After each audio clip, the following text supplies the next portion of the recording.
ngasi China Institute of Medical Sciences SIMS na sinduna mani Bisnupur district ke manung chana laiba nambol khori phaba ki campus ta arambai tiangol nambol unit ki ichili naw sangi noma ki oiba awareness program amadi free health camp ama pangthokre hariba awareness program asi maru oina mioi bagi hawchang gi tongan ba saruk singda lakataba solakadaba tholakpaya ba laina sing bukaram na mangjon na jeksin thorang lawkadagi habagi matangda tongan ba medical experts na sandona taktuna khangan ke awareness program kam free health camp aduda SIMS helping group of Manipur ki doctor nurse pharmacy paramedical staff sing na thodang lotuna pangthokhe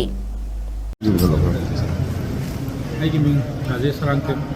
ai na bol unit ki commander oina leijabani ado ngasi sar hoina sumaina la kan da mayam da awareness ma to birakanda koida kana ba pokta mayam ma bi bagi lakbi bise